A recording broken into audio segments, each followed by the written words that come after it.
in our country and across the world today. Joining us, we have Bruce Mitchell from The Torch, and I believe, are we live on The Torch right now? We're not live, but we're recording. Okay, this will be on for us. Check that out. You're welcome to the plug, right? We've got Jerry Briscoe, Hall of Famer.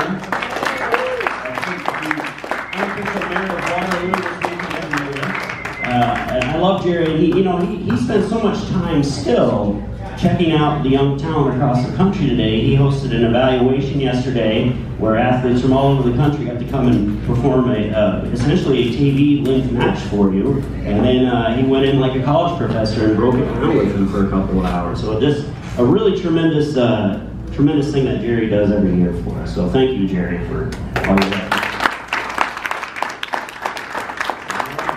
And we have Jerry's son, Wes Briscoe, a tremendous wrestler.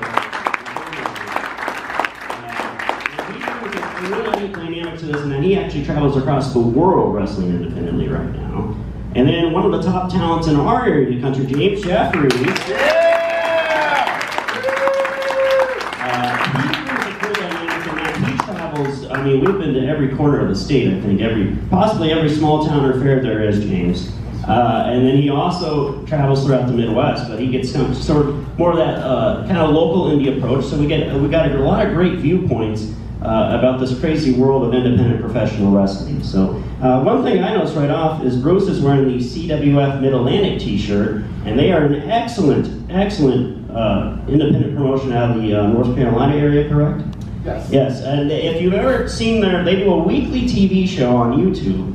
And truly, I mean, regardless of what wrestling programming you're watching, it is one of the best wrestling shows I think is going today. So, good way to get a plug-in for them there, Bruce, with your shirt choice today. I don't work for them. I don't have any association that way, but I've just been thrilled in the last 2 or 3 years. They've been around for 17 years now, doing shows, but in the last 2 or 3 years, they have these shows where I love going. They have strong main events with Trevor Lee out of TNA, but they really study what they're doing. The shows make sense, and you have this thing where it reminds me of when I would go to the Crockett shows every month, and I would go to you just have this television, you have these guys talk, and they study what they're doing, and the booking is real straightforward, but it's just. I've seen Trevor Lee defend the CWF Mid-Atlantic title, 30 minutes. He did an hour and 40-minute match. Yeah. And it was entertaining like that the whole time. It told a story, right? Very much told a story. And if you'd have told me before I came, I was like, I'm working all week.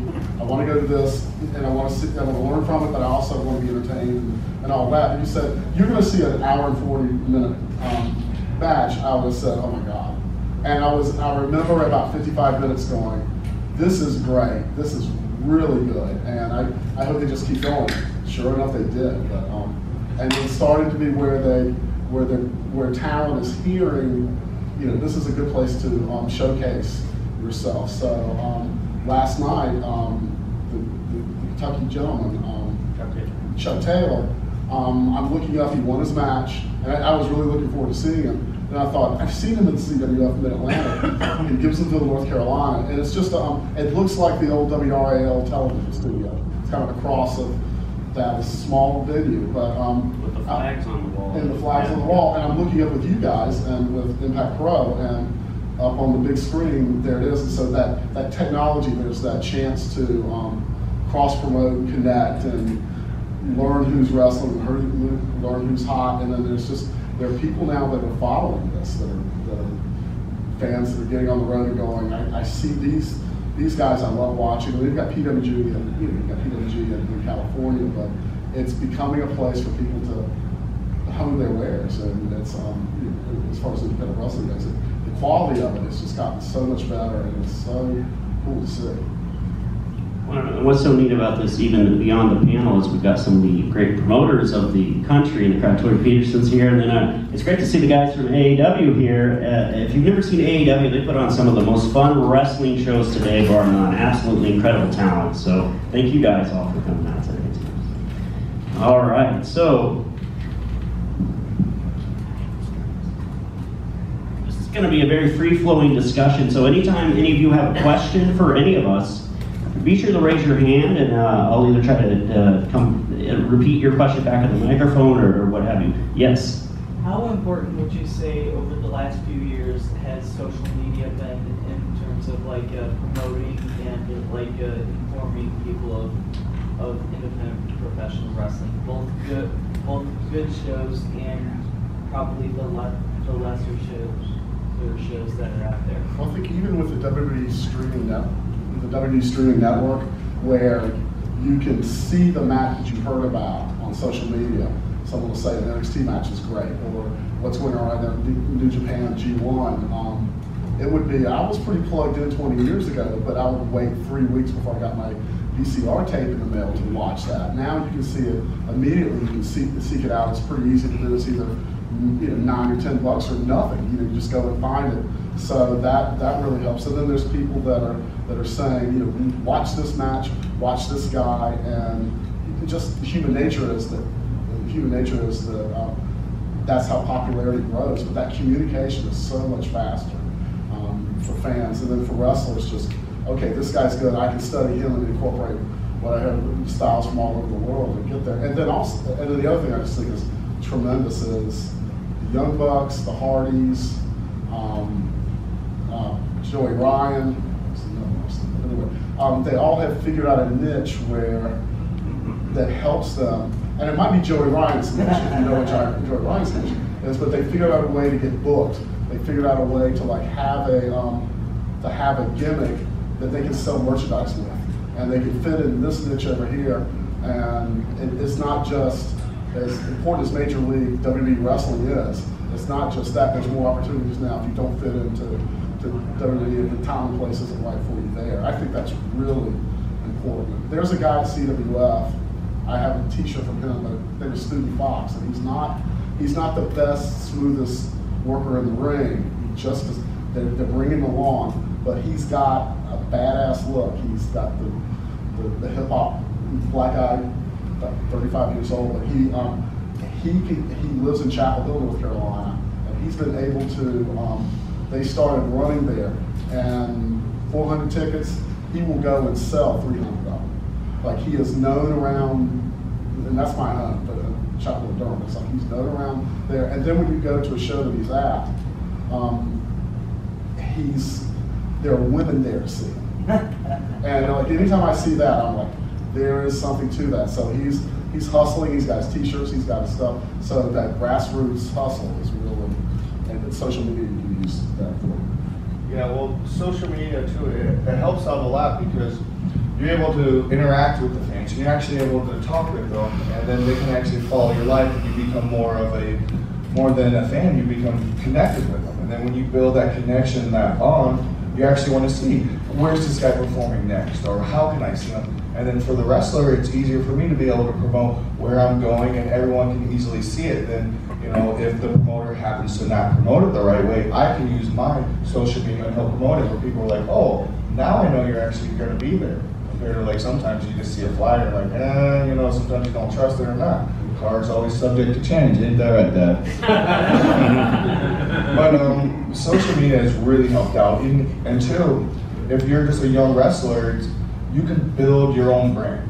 You can create your own character without having TV or anything by using social media and creating a persona on social media, as long as it's positive, but you'll be able to, like you said, sell your merch, be able to get your T-shirts out there, and then too, you're able to find matches. I can't tell you how many times I call my dad and be like, oh, I just found this move, and I'll send him a link to something. I'm like, what do you think? I'm always constantly studying, and it's easier for me to study when I can be like, oh, I'll just look up a guy's name real fast, check him out, and be like, oh, I like that move. How can I make that move mine, or create a new move out of that move? So social media has helped out a lot. I mean, it's really, really a good and positive thing. Of course, there are some negatives, but for me, it's always been positive.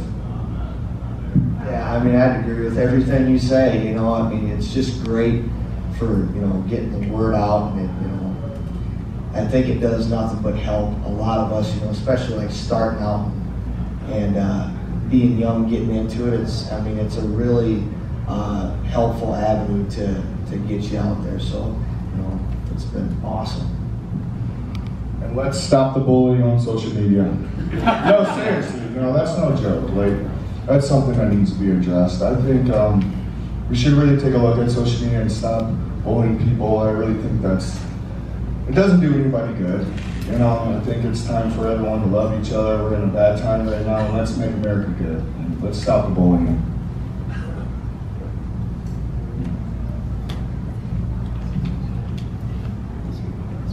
If you haven't followed Jerry on Twitter, you're very active on Twitter. Jerry, you do a great job. So, we had another hand raised. Do you have a question? Yeah, my question's for Jerry. So in terms of scouting for talent now, with all the wrestling schools all over the country, is it different scouting for talent with the schools being everywhere versus maybe 30 years ago when there were very few schools and you had to find talent maybe in different ways? Well, first of all, I'd like to say what an honor it is to be on this panel with Dave Meltzer and Mr. Dick.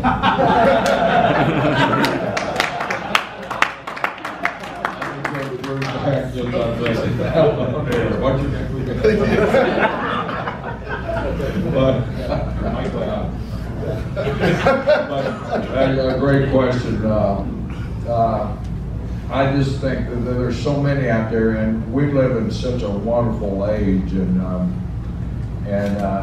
proud of my son for bringing up the bully, and you know, we all have our opinions, and you know, we don't have to agree with them, but respect each other's opinion. I mean, I might not like you, and you might not like me, but let's don't get personal, and let's don't get nasty about it.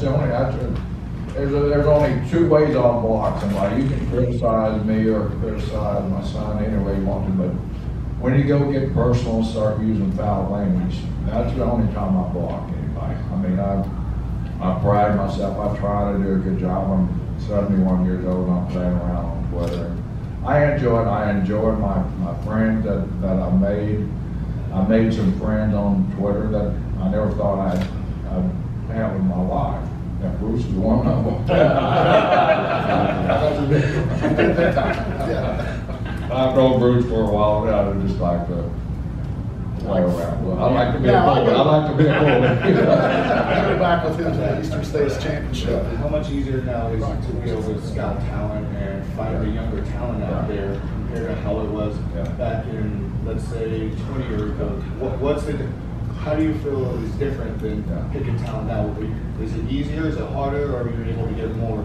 Well, it's much harder, and as we were saying, social media really helps a lot. If I hear a name out there, I mean, it's my job now. That's all I do. I'm retired. I don't travel with WWE anymore. I got one assignment. My assignment is to go out and scout talent. And social media, I can find a name that somebody's mentioned, and instantly I can pull it up. And that's what I tell a lot of these guys yesterday in our clinic. Shame on you if you don't do research and find these guys. It's nobody's fault but the guy you look at or the girl you look at in the mirror every morning, because it's out there. You can find information on anybody. I told my sister, she said, well, you got all these friends. I said, you know, it's a blessing and a curse, you know. I run into people that know more about me than I know about me, and that's scary. And they let you know that. But as social media has really enhanced my job, where it makes it easier to find research on people, and I'm like Wes. Wes has taught me a lot about social media. And check this out. Well, how do you get there? You know, he'll send me a link or something. But it's a lot easier to find people in these remote schools around than it ever was before. And if anybody has talent out there, the message usually gets to them, and I usually try to check it out through social media. But it's really enhanced, and it's difficult. The talent level now in independent wrestling, and I like to call it, I was one of the fortunate guys that grew up in the Mid-Atlantic area, and I was fortunate projects saw something in me and they liked me. They gave me opportunities there. And that's what the business is about, is being given opportunities. But you earn them, but you're also given the opportunity to earn that spot. So I was fortunate enough to grow up in the territory days. I was also fortunate enough where I didn't have to travel a lot. We had basically the South down there between Carolinas, Georgia, and Florida. I more or less spent my entire career until I went to work for Vince in the South there. But I was fortunate my brother won the world title, and during that run, the Funk were world champions, and we hooked up with Funk. So the match got over anywhere it went. So I was fortunate enough to be one of the early guys, along with my brother and the two Funks, to travel to the St. Louis, to the Houstons, to the Kansas Cities, to the Greensboro. And that was my brother and I's original plan to begin with, to kind of stay away from each other and establish, so we could flip-flop back and forth to the territory. Then it worked. But social media and finding guys, and I love finding guys. I love seeing guys like Jeffrey's here. 3 years now I've been coming up here, and it's just so wonderful. Each year you give him a little suggestion, and you come back the next year, he's picked it up and he's done it. And this kid, he could be a major star someday if he just keeps on this path and don't give up. But I hope that answers your question. But it's difficult to go to a lot of these places, but thanks to YouTube and all the streaming services now, you can find just about anything or anybody you want to find. Thank you, Dave.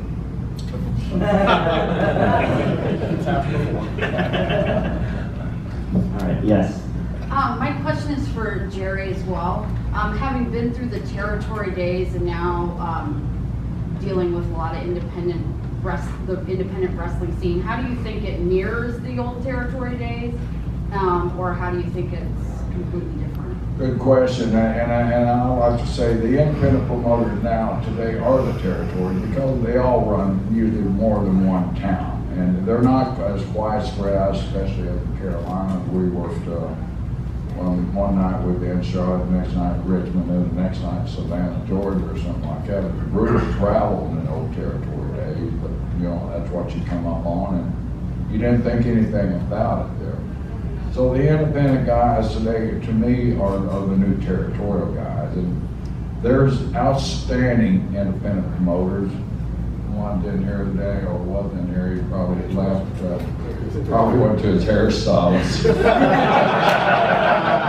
It looks like they run out of axle grease. He got the all natural look today. Just when he had the axle rose through his axle rose. But there's a lot of great independent promoters, and there's a lot of shady independent promoters. But you know what? In the territorial days, there were a lot of great promoters, and there were a lot of shady territorial promoters that you just learn to stay away from. And it's the same thing. I feel sorry for these guys that obligate themselves to go 200 or 300 miles. They're promised this, and they get there, and the crowd's not quite there, and they get ripped off on their pay. But it's not the ones that are buying tickets' fault. It's promoters' fault for not doing their job. So you just learn not to work with those type of people, learn to stay away from them, be respectful for them, because who knows, the light might go on one day and they might learn how to promote. And you don't want to burn the bridge. You want to be able to go back. So you go in there as a performer and you give them the best match you can possibly get, because the 10, 20, 30 people, whatever's in there, they paid their money to see a good show.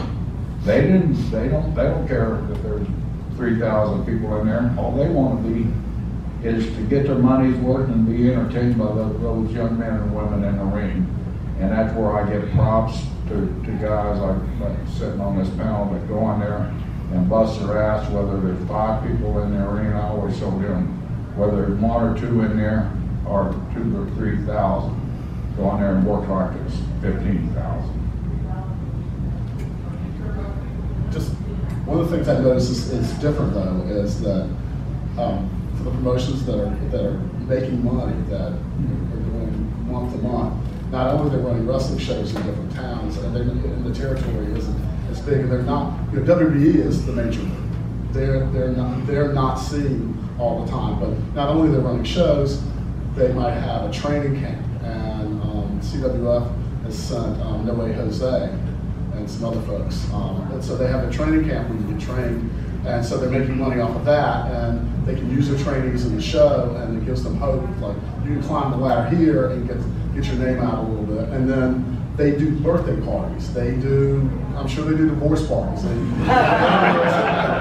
whatever it is that they can do to make a buck, because at the end of the day, I'm always like, the promotions that are about making money, for me as a fan and as a writer, they're going to be promotions that are the most entertaining, because they're honing in on what people want, and they're figuring that out. And so, yeah, I think like that hustle and selling the t-shirts and doing all those things, it's like, and doing it easily, like making it easy for fans to be part of that. I think that's a little bit different.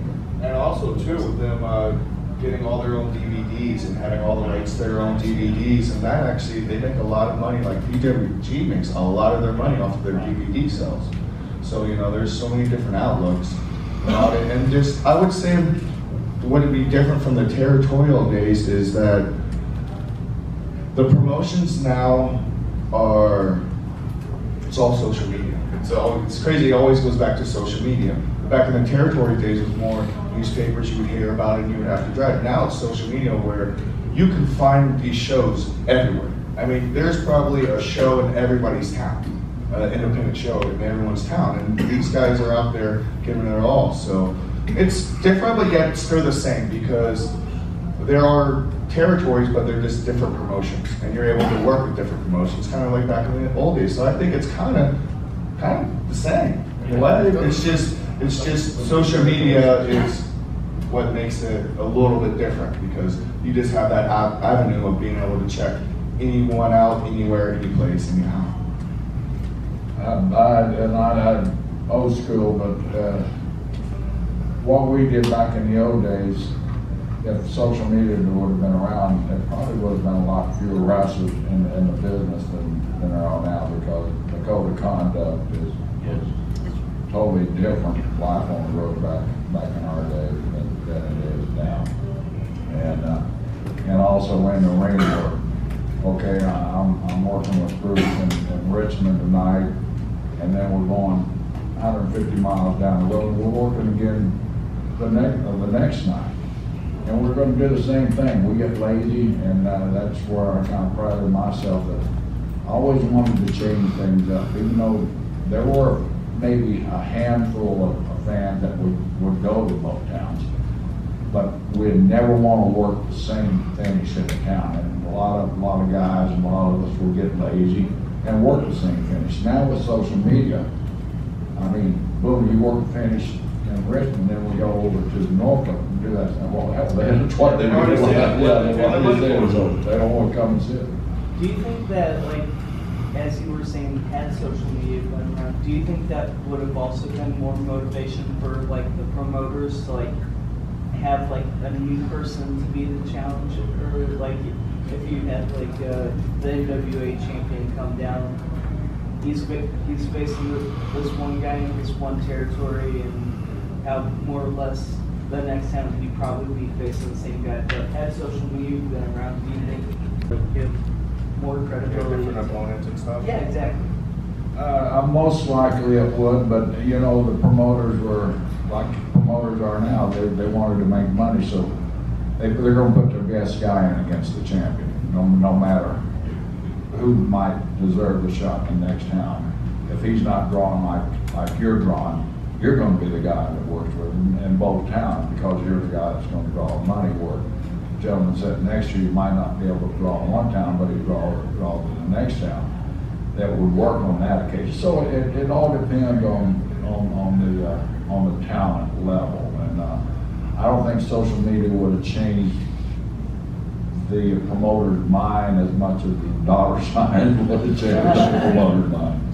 I mean, the dollar sign should be the thing that changes your mind now and anytime. But I can remember, in fact, I referenced it, I think Wes retweeted it, but I had seen on Twitter a newspaper ad for a card in the 1970s when Ric Flair and Greg Valentine and the Carolinas were just the big heel badass team kicking ass, and so they brought in out of Florida for a special appearance in the Greensboro Coliseum, Jack and Jerry Briscoe.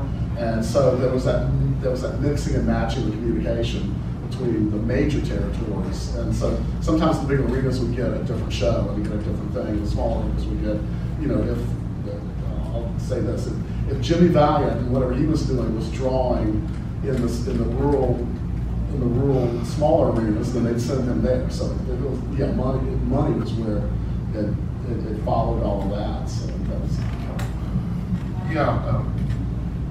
Trapped over there. I'll just be. Well, I kind of do. That's right.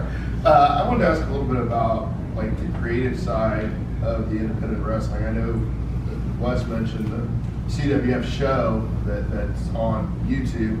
I've seen James do some interviews. I assume through IPW on Facebook and social media. I watch Being the Elite. I don't know if anyone watches that on occasion, but it's just this ad-lib kind of show, which I enjoy because so much of WWE is so far from ad-lib. And I don't know if we can involve one of the promoters on this to get their opinions on what they think of talent kind of doing their own thing, even though it makes sense. Like the Being the Elite thing kind of makes sense within what's going on in New Japan. And so you guys all have different perspectives on this, but what do you think the proper creative outlet is for an independent promotion? Well, that's a really good question. And production-wise, I would just say to put the best product out there. Just to, when you're going to the editing, making sure everything is perfect. You know, going back and double-checking everything because you know you always miss something. And the promotions that really have those DVD sales or those promotions that are just really, really big, they do it, and when you go there, it's a full production. You know, like when you step into those arenas, even if it's a small show, they have everything, and it's just, you walk in and you feel the vibe. And as a fan, you can walk into a building, and if they, let's say they didn't put the chairs the right way, or they didn't set the guardrails up a certain way, or there wasn't no aprons across the mat. You know, you walk in, and then you start, there's already in your head, you're like, But then when you walk into those promotions and you open the door, like Impact, like Troy's promotion, you're amazed. You're like, wow, like this setup, and it already builds that vibe, so that people hear about it even more, and they're like, makes it more of a friendly. You can bring your family, makes everything more friendly because it's brighter, it's nicer than if you get sometimes the old dingy promotions that are, you know, in a smoke-filled bar. You know, you got them all, but which those are still good too, but. The promotions that really stand out are the ones that take pride in their business. The ones that actually take pride in their posters, take pride in the ring, take pride in how they set up their chairs, and make sure everything's set up properly. And as a fan, when you walk in and you see that, it already makes you go, oh, okay, this is going to be a good show. You know, they actually took time to care about their promotion. And when you care about your promotion, other people will care about it too, because they see the love that you're trying to put in. Jeffries. Yeah, I mean, you know, with the videos and, you know, things like that, I mean, one thing they taught us in wrestling camp with, like, the Impact Pro Wrestling, they always said, hey, nobody's going to put your name out there if you don't put your name out there. You know, so they say, hey, get on the videos. And it goes back to, like, the social media thing. Hey, get it out there, present yourself, you know. We always run it by Troy and Travis, you know, and whoever, but I mean, I feel like they believe in us, and I mean, you just really, it helps us get our names out there, so. Makes you more three-dimensional also. Yeah, I mean, and I think it helps with like things like this, you know, you see on, you know, the Twitter and with various videos and stuff, it's like, hey, everybody's meeting in Waterloo, July 20th, 21st, and 22nd, I mean, the videos and, you know, the social media thing, it just helps with events like this, I feel, you know, to get the word out, because, I mean, we all love wrestling, and it's all, you know, we all want to get together and be in a place like this. So. Well, lot of that too is with promo work on the indie is really just a dedication and willingness to work hard. Like a lot of the stuff that I've done is just I do my own video editing. I got my own camera equipment, stuff like that, and that's another way it makes you valuable to a promoter, that you can offer something to the show that's, you know, within your skill set. Like, I'm not a professional wrestler, but I think I do a good job of announcing wrestling and things like that. So I just became basically my one-man operation where I could provide all that equipment wherever I go, and then this rolls on from there. And you know, and I love personally working with guys like James and cutting promos, and it's another way for guys to practice, and if you don't like it, you don't have to put it out there, and you can, you know, it gives you time to work, because everybody involved with wrestling is cutting promos in their cars while they drive anyway. And now you can just do it and actually film it live and put it online as you do it too. So were you gonna say something? One of the things that I always look for, I loved what you said, Wes, about the little details, about the ringing. Since when I go to a show, and I've told friends of mine who run these shows, like, here's the first thing I'm looking for. Before I'm looking for the stars, I'm looking for everything. Start on time, end on time. I've been to the shows where you might have this great main event and they're wrestling their butts off and they're doing a ton, but the show went until midnight or after midnight, and they're working. Like, think of the fans. You know, people are working there, they're tired, and they go and they leave, or they don't have the energy to really get there. But it's like, one of the things I say to CWF in Atlantic is they start at 7:30, they're over by 10:20. You know, and like and so that gives them that structure of, and promotions that do this give that structure of, okay, what's the first match about? What are we building up to? And it's, you know, that I think that sounds so small, and what you said sounds so small, but it's so important. Yeah. All those little details. It gives you that vibe when you walk in and you pick up those little details. You automatically say, I'm in the right spot, because they take pride in their promotion. Where in some promotions, they don't even take pride, they don't even care. And you get there, and yeah, they'll have some good talent, but then you just kind of sit there and watch, and it's just, you're not into it because the environment that you're around. And the promotions that put that, you know, friendly environment where it's just makes the shows a lot better. And you, as a fan and even as a wrestler, when you see that, you get happy. You're like, wow, this guy takes pride in what he does and takes pride in his promotion. So I'm going to take pride and make sure I do everything I can to be the best I can be in the ring.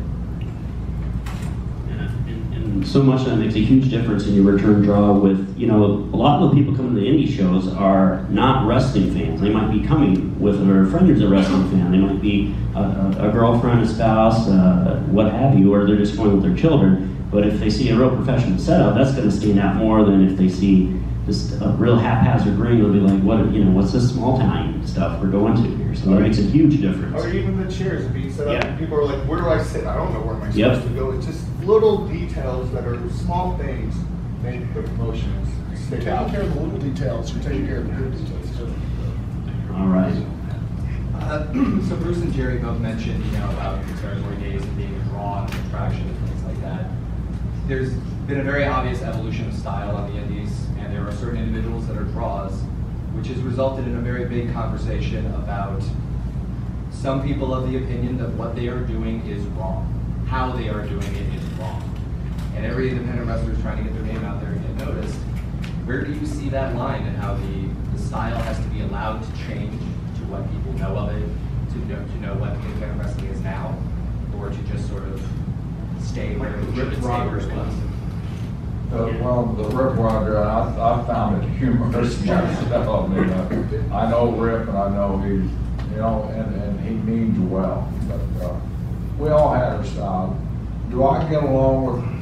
I'm not even going to touch it. Do I agree with everything WWE does, the company I work for? Hell no, I don't. But a lot of people do. Do I disagree with a lot of things?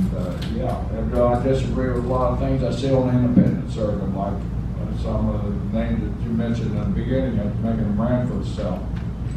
I wouldn't have done some of that stuff, but that's me. I'm old school, and but each to his own. There's a market for just about everything out there, and the key to it is finding that market that fits yourself. And once you find that market that fits yourself, start growing that market there, start growing that brand there. So it's so different, and promoters, independent promoters now are not that much different than what territorial promoters were back in the old days. They still bottom line people, extra dollars, the butts in the seats, and entertaining people and get them to come back. It's a lot rougher because they don't have the medium. But thanks to YouTube and a lot of other things, now they're getting the medium, and anybody that can invest, whatever the fee is, it's not a huge fee, but you can find it, you know. So but it goes some stubborn, and don't let the smarts, as they say, dictate to how you work, and don't let them dictate how you want to build your brand. No, you didn't. That's exactly right. And the part about the money, if you're doing a style, if you're doing a gimmick that offends people, and they're not coming to see you again, and the promoter doesn't want to book you, then that's capitalism. That's what's going to make it there. But I also look at, I know with Kenny Omega doing U.S. champion in New Japan, and there's, earlier in his career he did comedy matches. He wrestled a blow-up doll and all that stuff. That's not my thing. I'm right there with that. But I'm 20 years older than Wade, and every once in a while, because when you're friends with people, you pick at them constantly. So we'll talk about music, and like my taste in music is completely different from his because I came up in a different time. But he didn't have to listen to what I want to listen to, and I don't have to listen to what he wants to listen to. But with Kenny Omega, it's like if doing that silly stuff had disqualified him from being, building his career up to the point where he's successful, then he wouldn't be doing what he's doing now. The people kind of pick that. But yes, there's stuff that I see.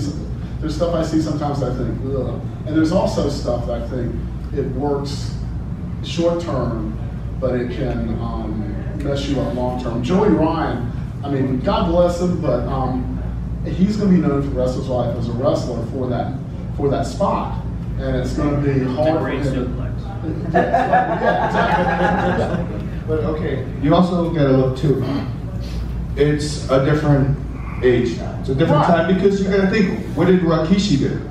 Oh, the absolutely. stink face, right? No. Am I not right? He did the stink face. So Joey's one of my good friends, and I love him. I don't mean to like run because I know. But I'm just trying to show you that now tell everyone it's an evolution.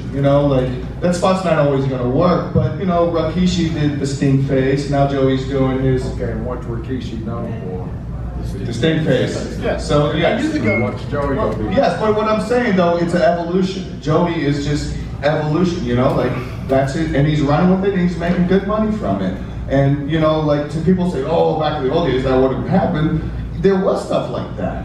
But now it's just the evolution, and it's a different time. So now, you can't go back and do the same thing. So now Joey's just trying to make his own mark in a different way, and it's working really well for him. And Joey I've wrestled him so many times, and I've never done that spot with him. Okay. Yeah. But every time I wrestle him, he's one of the, I enjoy it so much because he is talented. I mean, that kid is talented. I mean, he knows the proper places to put moves, and he's one of my favorite people out there. Now I remember just to help your side as far as older. I can remember I'm watching Luke Mulligan, Blackjack Mulligan's cousin who came out of the nut house, and I remember watching him and he would bring a little toy, drag-along 3-year-old toy, and Drew Bernard would kind of go behind him. So there was stuff 30 years before that. I mean, it's always been part of the business.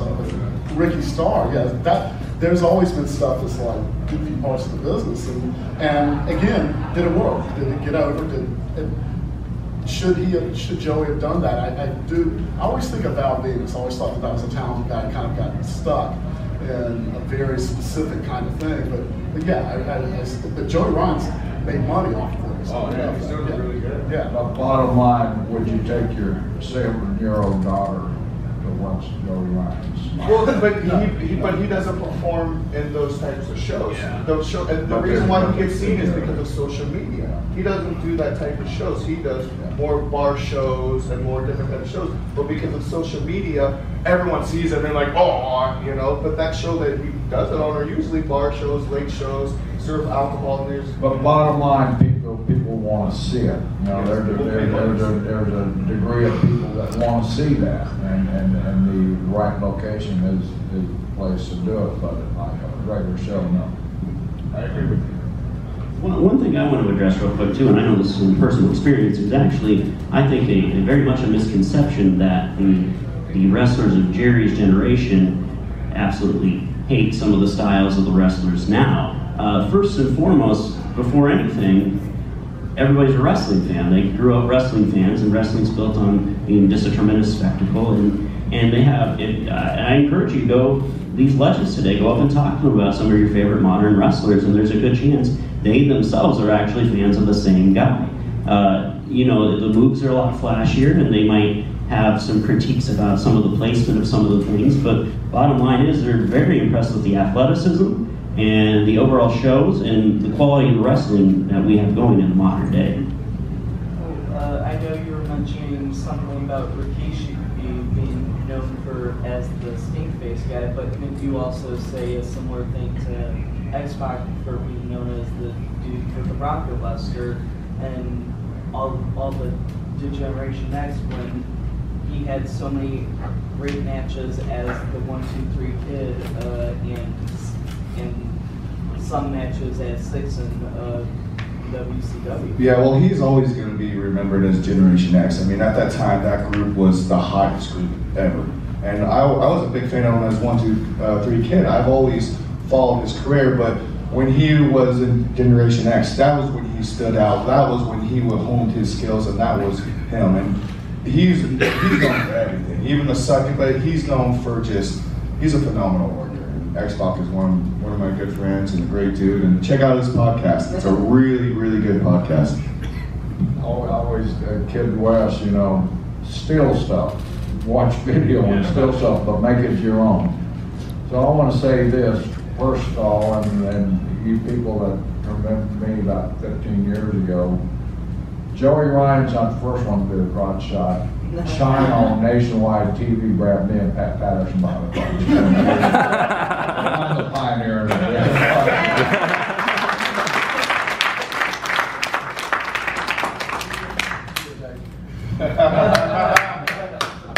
Yeah, I think this could have, everybody can answer this in different ways, but it's primarily to Jerry, and that is a lot of independent wrestlers, their goal is to make it to WWE.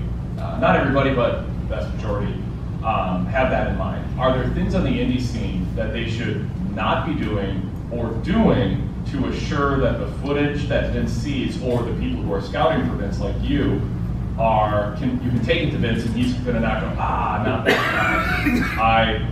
I like what I'm seeing here, because there's things on the indie scene that you can do that are going to make you money in the indie scene that can cost you later. And what's you experience this, Jay, so you know, we have to think about that. You do too, Wes. So what are the things that indie wrestlers can do to balance, how do I get noticed by being outlandish or flashy, but also show what needs to be done to work WWE style? That's a good question. Yeah, that's a very, very deep question, and basic short Reader Digest version is don't do anything fancy or mean that. Joey Ryan, unfortunately, like I said, he's not the first person to ever grab a crotch or have somebody grab a crotch in a match, but we're so unique being a public company. Our rules and regulations changed so much as soon as WWE went from privately held company to a publicly held company, even though you know, it's still controlled by the same family, same man. But our background checks are so thorough, and I saw a wonderful quote from one of these young ladies that just did the Mae Young Classic. I mean, it's just something that I told to James and the group I spoke to yesterday. It was so insightful for like a 20-some-odd-year-old young lady. No matter what your wrestling talent is. If you live a shitty life, it's going to be that much more difficult for you to make it. So the thing is just to keep clean. You know, don't be known as a druggie. Don't be known as an alkie. Don't be known as an abuser. Just live a clean, ordinary life. And you know, it's so hard to get noticed because there's more and more independent wrestlers out there, and there's more and more young guys coming with a hell of a lot of talent and different styles. But the thing is, you develop your own style. You got the way you set yourself apart from everybody else. Everybody does a headlock, everybody does a drop, everybody does this. But when you do it with a certain amount of flair. Do it with your own personality. That way, you're not stealing anything. You're taking it and making it your own. But the important thing on that is to create your own brand and create a name for yourself. I told these guys yesterday, and I'm gonna hand the microphone down to him because he's kind of getting left out down there by himself. But I told them yesterday, you know, guys and ladies, what you got to do, you just got to be different. You got to set yourself apart. However that is, you know, but you got to set yourself apart. We all do the same thing, but when you do it your style, you become unique, you become different, and then you become noticed. But it's hard because there's so many out there now, but the ones that we mentioned, you know, in their own unique ways, they're the ones that names are out there. Now, what WWE take them, who knows? I mean, you know, then when I wake up today, I like that. You know, he's a different cat. And so, but you just got to build your own brand and stay true to it and keep building on it. Don't stay the same. Real quickly to add to your answer, Brandon, are there things that you see that you would want to show Vince that an indie guy doesn't match? Yes, yeah. If I see a move that that's unique, and yeah, I'll take it. Are there things that you won't show Vince? You're like, oh, I like this guy, but he did this, and I don't want Vince. I've run through that so many times where I see a guy that I really think can make it, and then but there's some things that I don't want Vince to see, but the way he don't miss nothing. Yeah. And the guy's turning 72 next month, or this month. Is it August yet? No. Whatever. We're still in July. 2 years old. So anyway, the guy, I wish I had the energy he does, and the guy's just phenomenal. But he don't miss nothing. There's always somebody in that office that's going to show him what's going on. So there's no hiding anything in mind from him. Nothing. I guarantee it. I feel like too, as independent wrestlers, when we have opportunities to do things like the evaluation, I mean, those don't come very often, but when they come, take them. Any type of evaluation or camp with a Jerry or J.J. Dillon and Jim Ross, I mean, it was awesome to get the feedback, and they tell you things you need to work on.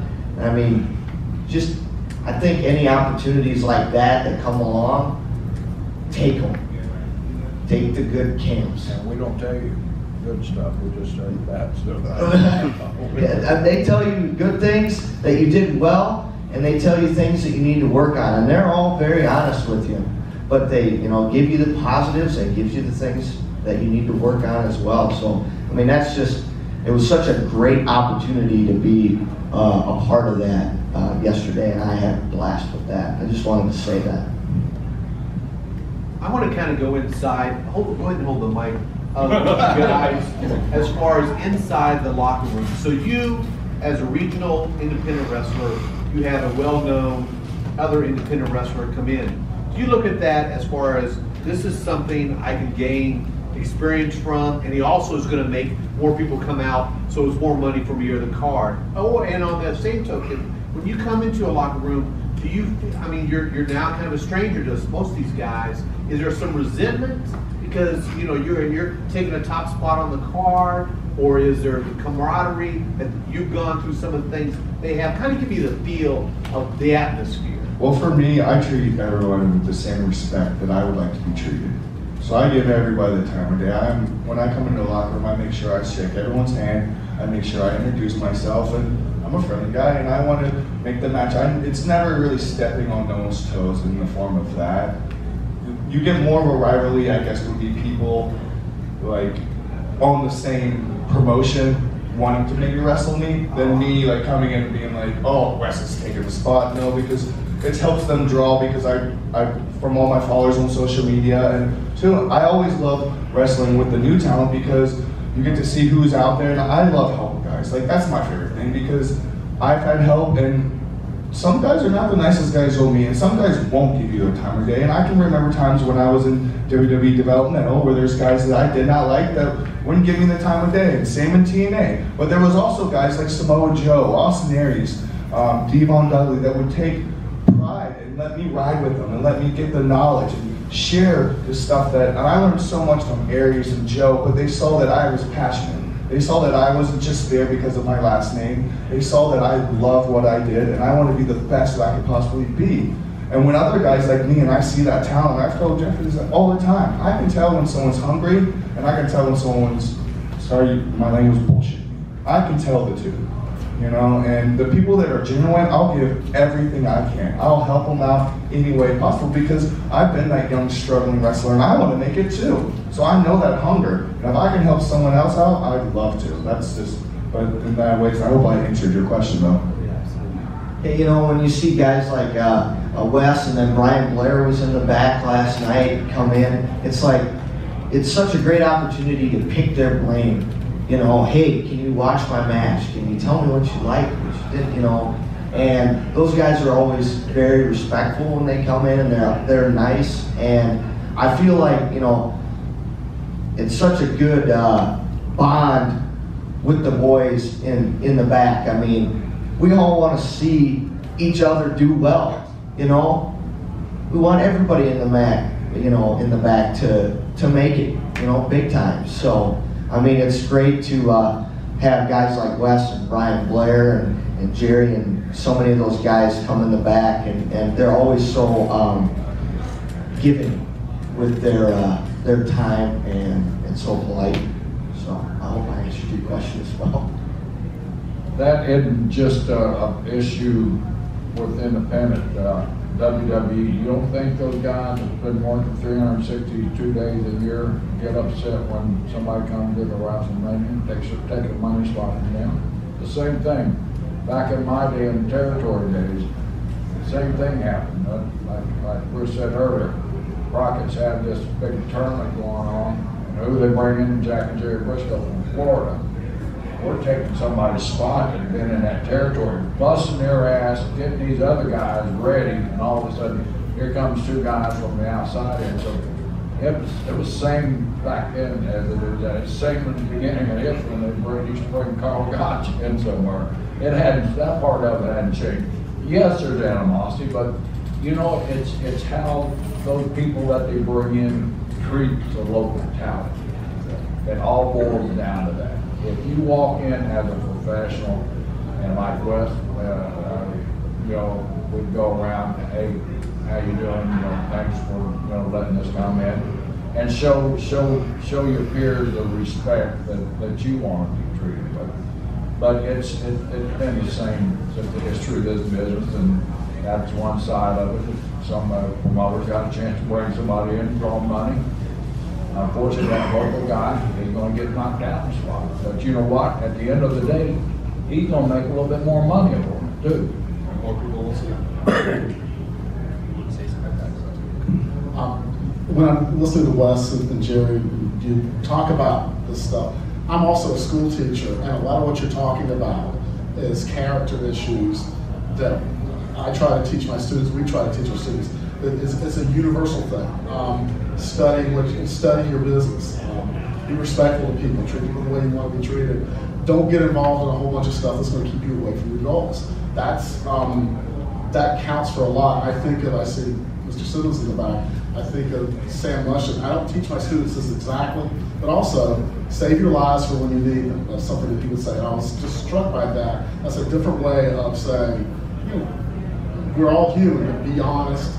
All those things, all these things you're talking about, whatever field you're in, they're going to benefit you in the long run. In the short run, maybe, you know, fronting somebody and stabbing them back's going to help you, but in the long run, you're going to build a brand, whether you're building a brand and realize you are or not. It's good character. It makes sense. All right, that will conclude our discussion because we got a clear wave. We're going to have a discussion about the Henning family legacy here around 12:30, I believe.